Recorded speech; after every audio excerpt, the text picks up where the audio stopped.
Hotel brothers and sisters, Black Power, as always, giving honor to the Creator, giving honor to the ancestors. My sister, Chief of Staff, Brother Harris Abdul, my father, my in-laws, my subscribers, my listeners, and all those who are fighting for the liberation and salvation of our black nation. Before I begin with my my video, I want to share something with you about this brother that you see pictured here.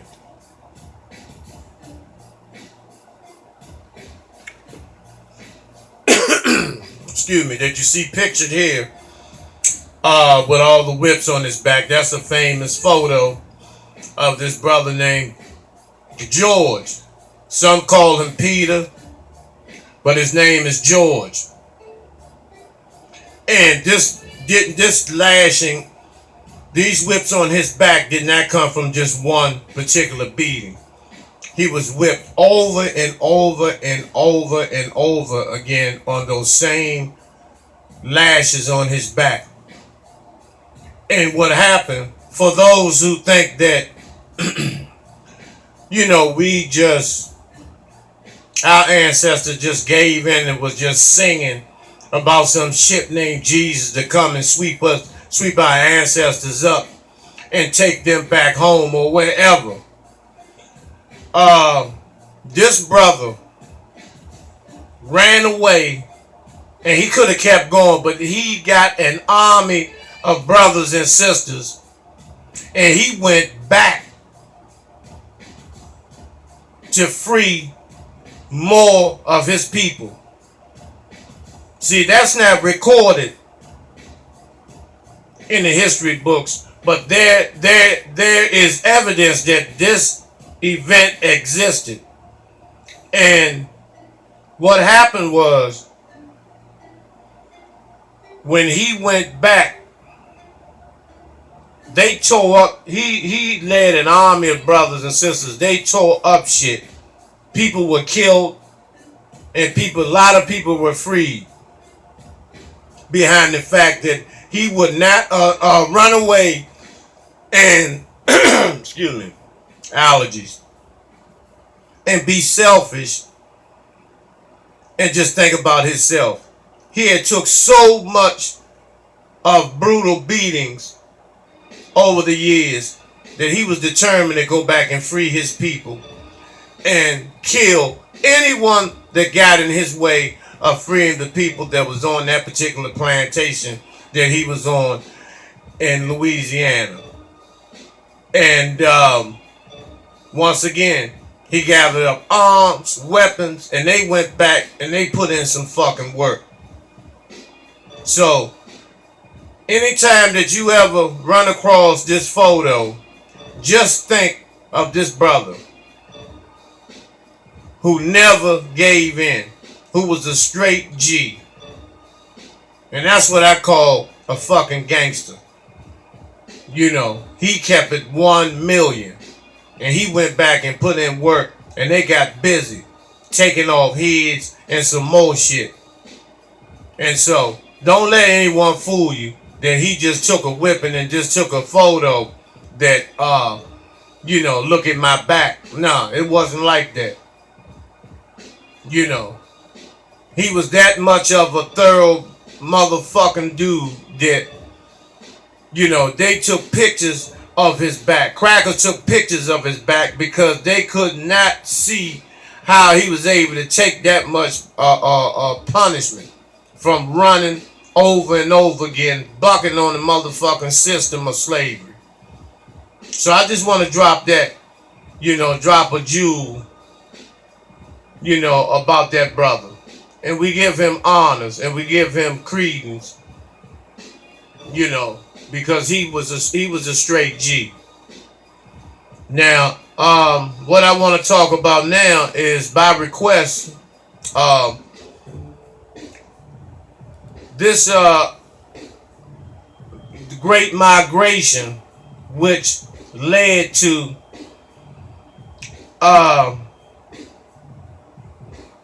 the North being heavily populated with blacks, with our ancestors, with black people, uh, after Reconstruction, but approximately around 1910, the late 1800s and early 1900s, at the turn of the 20th century, our ancestors began migrating up north, because in the South there was so much lynching and killing going on, and the economy was extremely bad for black people. So they had to go migrate up north. That's why when you hear people talk about, they from the city, and you might have been born and raised in the city, but your ancestors migrated from the South. So when you always talk about city boys and city people and country people and all this shit, we all are Southerners. And you might have, your family and your ancestors might have, after they migrated, picked up a northern tongue, speaking, out of a northern tongue, and more clear English, but they were straight from the South, straight Southerners. And so they migrated here, and they put in work and went back and sent for their families, and so on and so on. And so as a result of that great migration, a lot of our brothers and sisters who, as you can see here, packed up, packed their bags, packed what little that they had, and hitchhiked, rode the boxcar, rode the train, or however, they could get up here to start a new life, seek employment, and send for the rest of their families.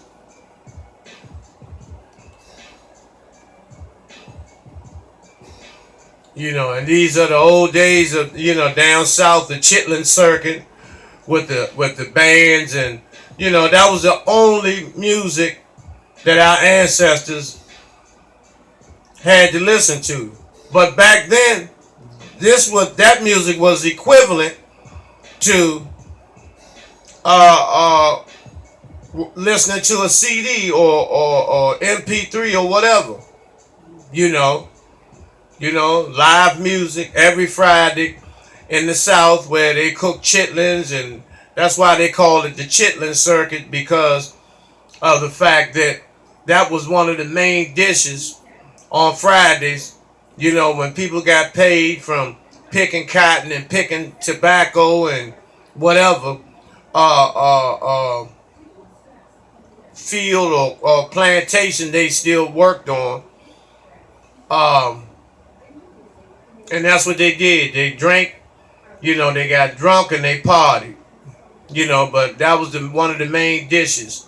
Chitlins, potato salad, hog mugs, collard greens, cornbread. And so, prior to the Great Migration up north. And so when they got up north, things kind of changed. They began to be more fashionable. The tempo was much, much faster, and the economy was booming, because there were a lot of rooming houses, for people migrating, where they could stay till they find employment, pay their rent, save their money, get the people up here. But when they got up north, they saw, especially, I'm going to talk about particularly Harlem, New York, which was the black Mecca.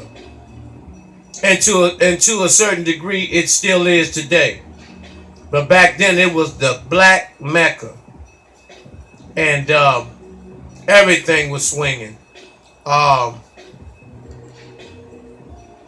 You had clubs like the Apollo. You had brothers, excuse me one second. Yeah, you had brothers like Louis Armstrong and others who, uh, who were major players, major figures in Harlem at the time. You know, and then during the 20s, you had Joe Louis, who was the champion of the world, heavyweight champion of the world. And so black people had a sense of pride. And,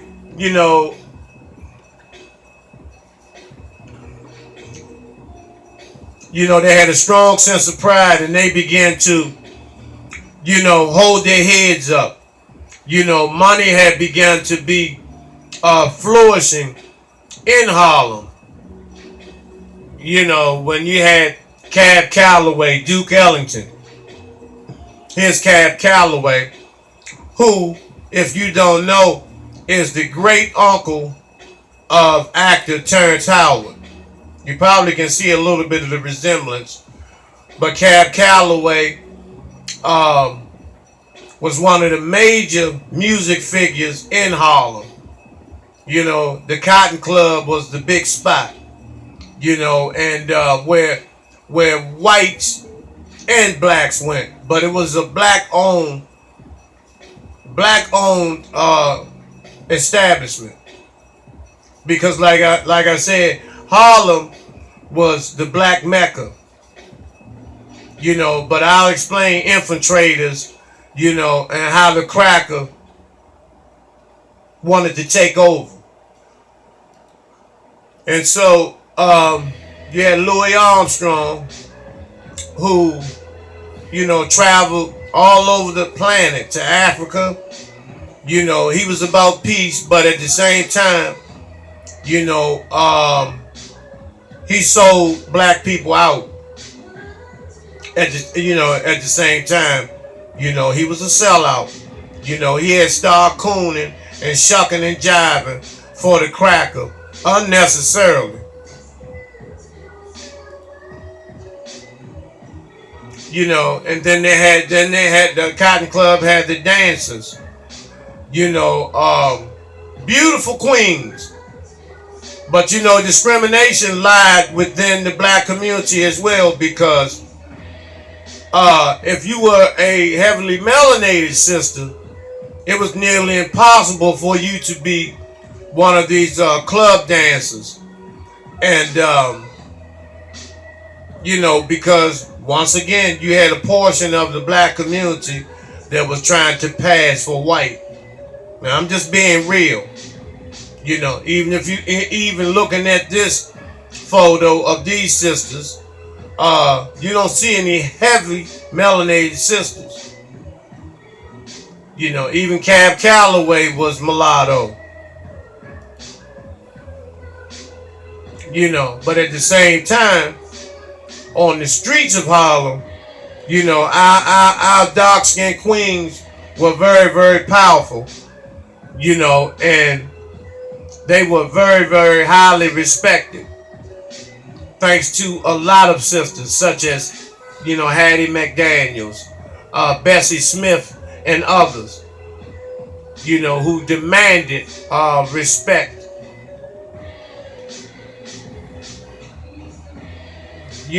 So our beautiful, queens,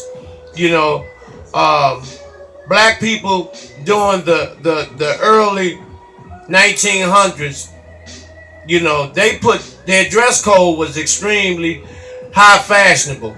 They wore the minks, they wore the furs. They walked up and down and strutted up and down 125th with pride, with dignity. With strong black pride. Especially during the time where Marcus Garvey was in Harlem with the Back to Africa movement. So you had hundreds of thousands of Garveyites at the same time. Harlem was still a swinging, booming black Mecca.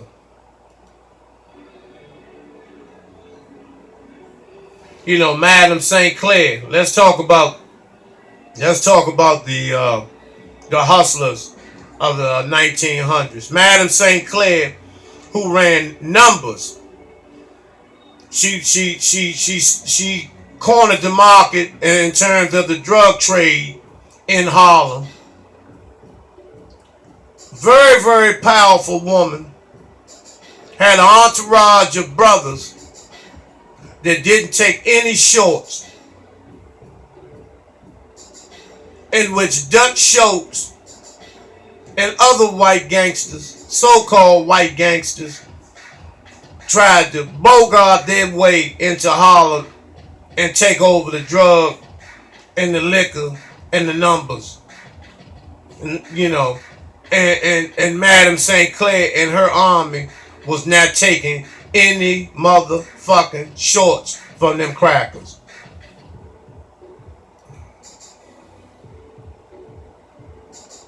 You know, with one of her main lieutenants, top lieutenant, Major Capo Ellsworth Bumpy Johnson, you know, who led the charge,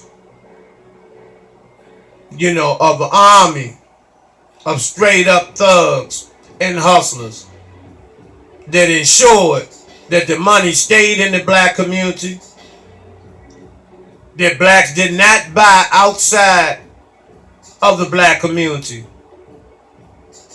For example, the dollar went 22 times, went around 22 times in the black community before leaving the black community. That's how powerful Madam St. Clair and Bumpy Johnson's organization was at the time. But let me tell you, you know, they had many, many more hustlers and gangsters, black gangsters at that time that you probably have never heard of. Let's go, such as this brother here, Casper Holstein. Powerful brother. Powerful, powerful brother. He was in the numbers game. He was a major distributor of liquor. You know, now Bumpy Johnson and them had cornered the market in Harlem. But there were other parts of Harlem that blacks had as well, and they worked side by side. You never heard about any black on black crime in Harlem unless someone got out of line and didn't play by the rules. Casper Holstein was a powerful brother. You know, he was also a major financer for a lot of the clubs in Harlem that you'll never hear about these brothers that I'm about to mention. You know, Sugar Ray Robinson, Joe Louis, you know, all these brothers ate good when they came to Harlem. They lived good. Louis Armstrong, Cab Calloway, Duke Ellington, Billie Holiday. You know, Casper Holstein was a powerful brother. Also, you know, you had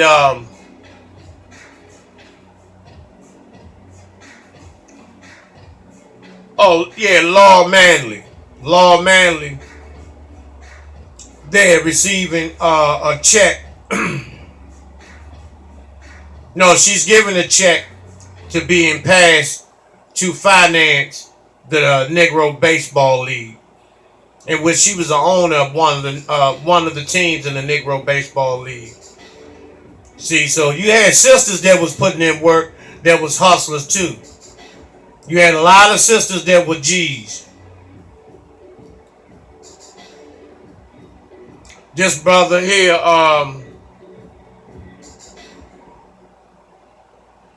Casper Holstein actually linked up with Bumpy Johnson, you know, and Louise Manley. Excuse me, I said Laura. Louise Manley and others to create and finance the Negro Baseball League.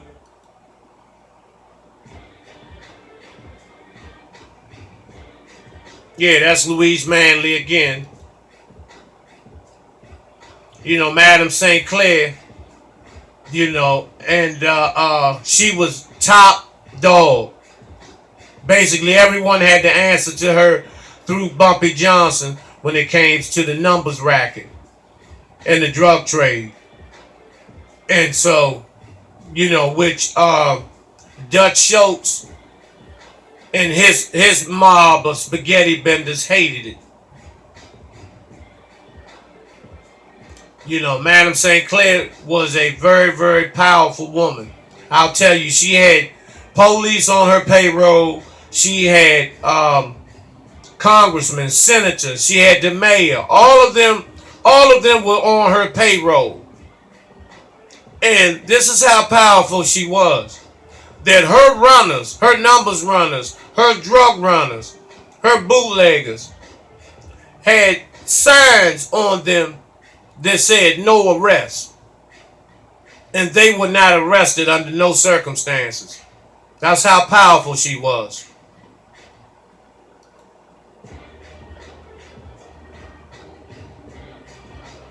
This brother here, John Roxborough, who was a hustler, a gangster, and a major financer of the Negro Baseball League.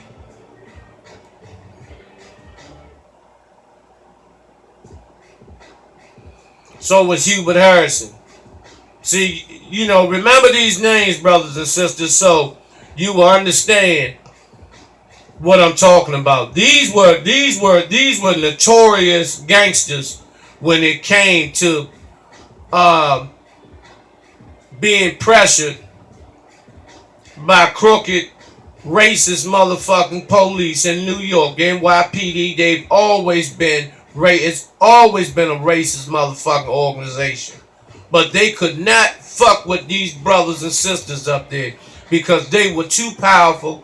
They did not want any drama. They did not want to go to war with these brothers and sisters because these brothers and sisters were fearless when it came to the NYPD, when it came to anyone lighter than them.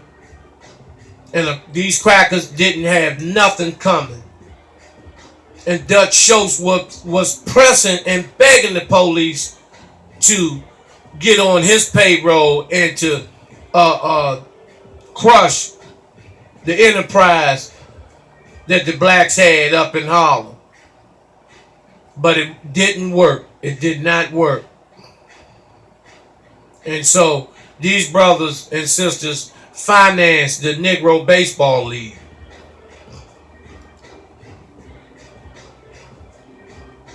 Now, the numbers racket initially was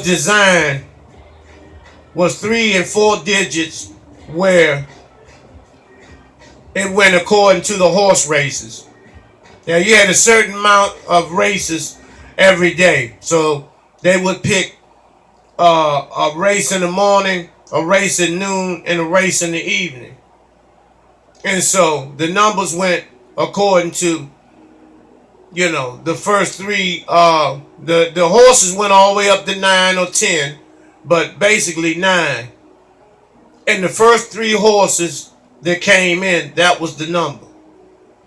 And so what they would do, you know, you could play 5 cents. You could play a number for 5 cents, you know, and win $50 or $60. You know, and people were able to pay their rent. People were able to eat, buy groceries. People were able to buy shoes, clothing, you know, based on the numbers game, you know, as well as the speakeasies, the bootlegging joints, which made millions prior to Prohibition. I mean, during Prohibition, we blacks were really rolling. You know, the drug trade was heavy as well. But there was not much killing, if any killing at all. Very minimal killing.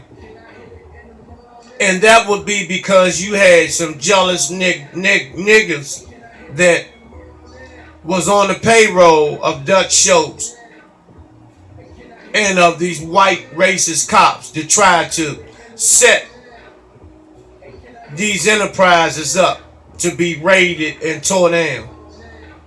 And so these people were dealt with severely.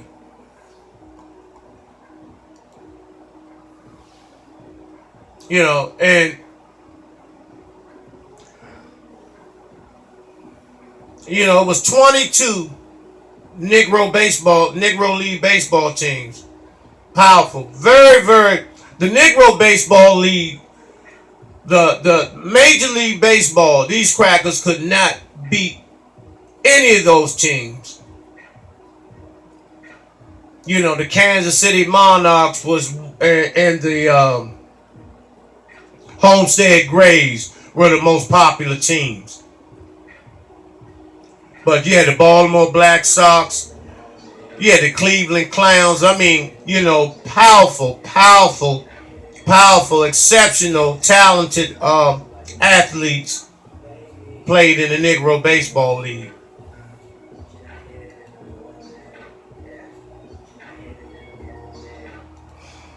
And so, this guy here, Narcissi, now, who was a powerful gangster, very, very powerful gangster, who connected himself with Marcus Garvey. Now, he was a Garveyite as well, but he was also a powerful gangster that took part in the drug trade and in the liquor trade. And if you look at the show called Boardwalk Empire, I think it's the 4th season. It's a episode called Acres of Diamonds, and they show Narcissi in that episode. He's played by what's his name? His last name is Wright. And he looks just like this guy. He looks just like Narcissi. He played him to a T in Boardwalk Empire. And,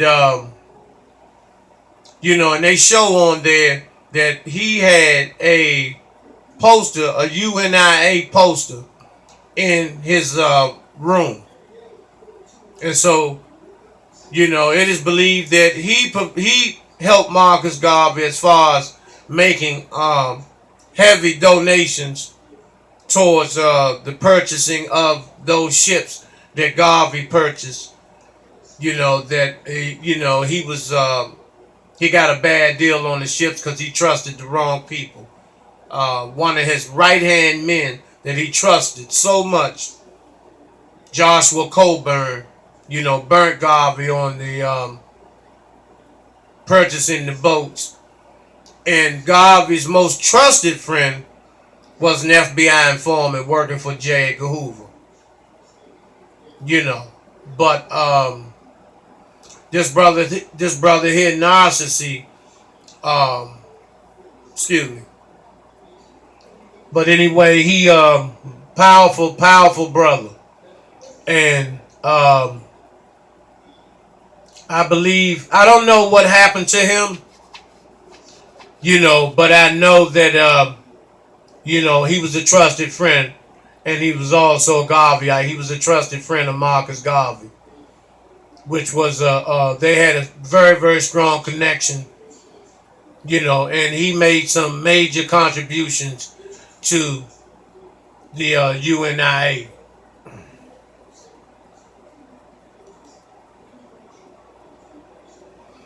Satchel Paige, pitcher for the Kansas City Monarchs, who is believed and is known to be the best pitcher in baseball history. No one could pitch better than Satchel Paige. And Satchel Paige had, everywhere he went, there was sellout stadium was sellout seats, standing room only. Satchel Paige put on a hell of a show. He could throw 104, 105 mile-an-hour baseball. His fastball is told not to be able to be seen by a batter. He had so many antics. He had so many tricks. He was just a brilliant, phenomenal player, and he could tell you when he was going to strike you out, what he was going to throw down the plate, and they still could not hit his balls. And Satchel Paige did get drafted to the Major Baseball League, but by that time he was in his 50s, but he still played. But during his prime, Satchel Paige put on hell of a spectacular performances, along with Josh Gibson,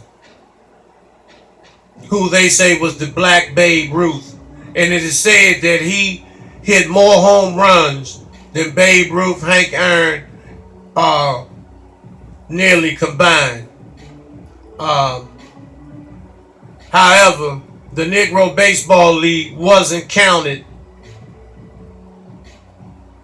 as an official baseball league, until the late 80s, early 90s, when they finally got recognition.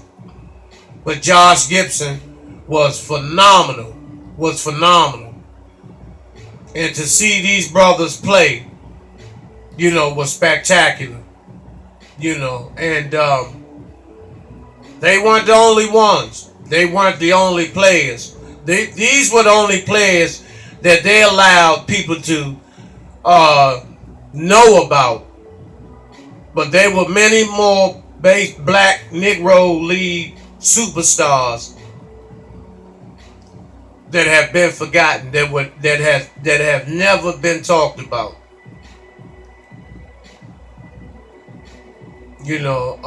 Satchel and Josh, they were good friends. Although, they had their personal struggles, which, I'm not going to go into right now. However, I'm just going to talk about the how they made baseball a beautiful game to watch. How spectacular it was to watch these brothers, according to our ancestors. Jackie Robinson, he knew he was the first one went to Major League Baseball, the White League. I'll call it the White League. And basically because he was a yes sir, no sir. He was a yes man to Branch Rickey, who was the white owner of the Brooklyn Dodgers at the time. And he taught clear English, proper diction. Those were the main reasons that Jackie Robinson was drafted to the major leagues. And he was, also he was a phenomenal base stealer as well, a very, very good hitter. But when it came to Josh Gibson and Satchel Paige, Jackie Robinson couldn't lace their shoes. However, he was educated. He had a European education, so he was able to talk clear English, and the shit that he went through. Satchel and Josh said it out their own mouth that they wouldn't have went through that. They would have killed someone in the major league.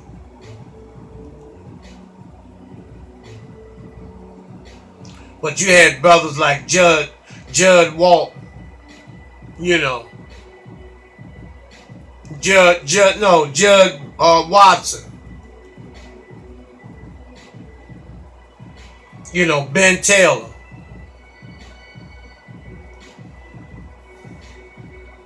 and Smoking Jay Nolan. These were phenomenal athletes. Phenomenal athletes.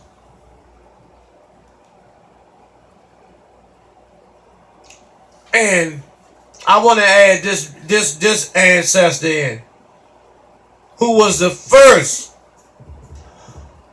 black to play in the NFL in the late 1940s. Kenny Washington played for the LA Rams. You know, and the only one that really could put any type of honor to the number. He had number 13 for the Rams. And the only 13 through all the years of the Rams organization was Kurt Warner. But Kenny Washington was an amazing athlete. Amazing. He was the Walter Payton. He was the first Jim Brown. He was before all of those. He was before all of those brothers. Kenny Washington, LA Rams, I believe 1949. You know, so, you know, you had the brothers and sisters that owned Negro baseball league teams, and they brought in millions of dollars. You know, along with the numbers racket, along with the bootlegging, along with the drug trade, you know, as well as real estate, the nightclubs. You know, these brothers and sisters that I mentioned to you were CEOs, and they were phenomenal. They were on top of their game. They were straight G's. And not only that, they fed the community. They provided money for education for the children. You know, you never saw, rarely did you see an eviction in Harlem. Because you could go to any of these brothers and sisters, you know, and get assistance. You know, Bumpy Johnson wasn't the only one buying turkeys at Thanksgiving for the community. There were many other brothers and sisters that was putting out money to ensure that Harlem would remain a black Mecca. And that's what made it so popular, because of the fact that, you know, the brothers and sisters worked together and created an economic empire. You know, but ultimately, you know, Bumpy Johnson,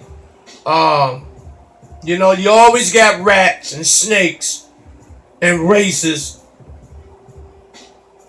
cops that'll turn on you in the drop of a hat. You know, and so Bumpy Johnson was, you know, arrested, sent to Alcatraz. You know, Dutch Schultz, who was always lurking in the midst to try to take over Harlem. He was a starch racist. He hated blacks with a passion. But he would not come uptown fucking around with those brothers and sisters, because he knew what would happen to his ass. Al Capone, who ended up at Alcatraz with Bumpy Johnson. Al Capone was up in Chicago. Even Capone could not fuck with Harlem. You know, and when he and Bumpy Johnson became cell buddies in Alcatraz, you know, and he knew not to fuck with Bumpy.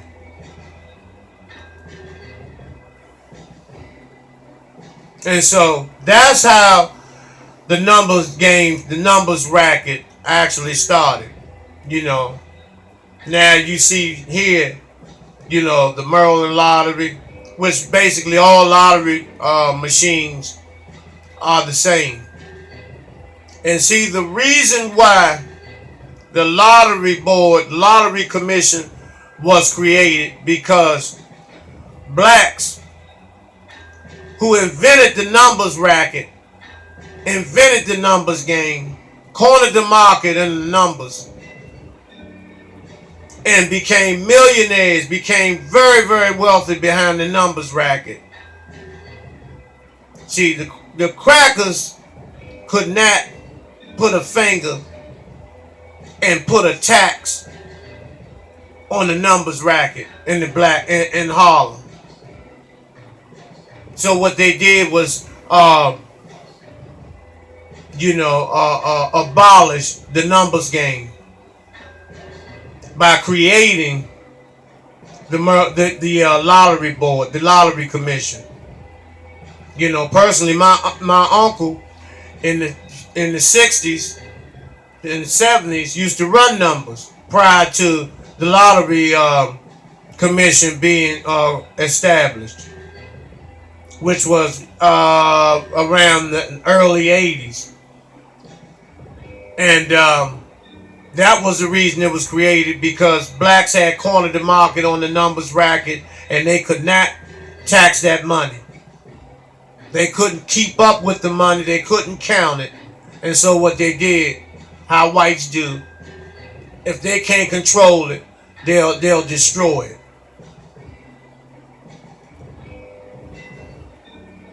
Same way with prohibition. When the government took over the liquor business, the bootlegging business, where they controlled the alcohol, and that put the bootleggers basically out of business. And you see how these crackers work. When they can't have it their way, they'll destroy it. When they cannot control something, they will destroy it. And our ancestors created all of this.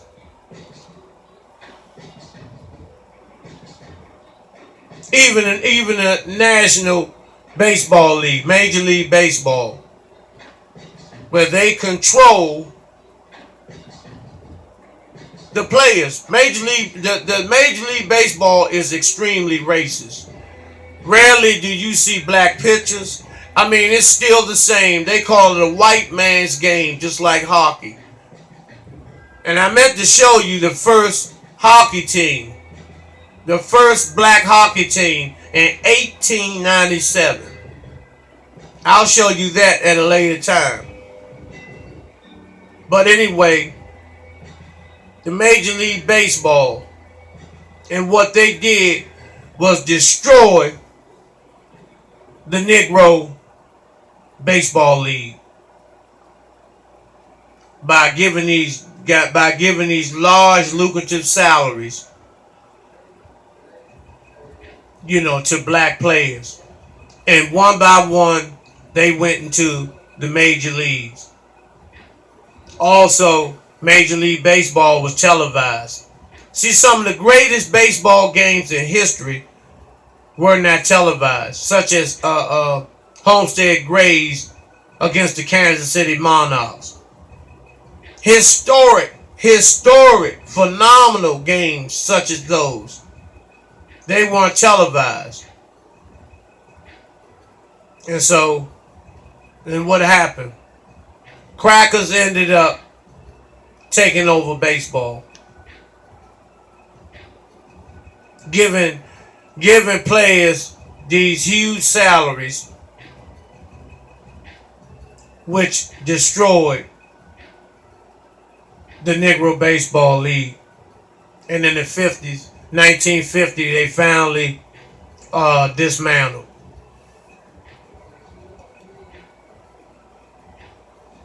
Here you have the Major League Baseball teams. They're everywhere now, making billions of dollars. Team owners making billions. But with the Negro Baseball League, every black player ate, You know, every black player had a home. Every black player had a good woman, and they played hard. They played hard.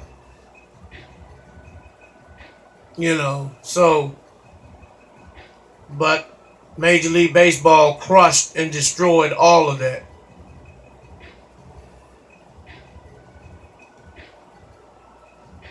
And so, brothers and sisters, I hope that I've shared enough with you in terms of how the numbers racket and all numbers racket, alcohol, drug trade, and was created.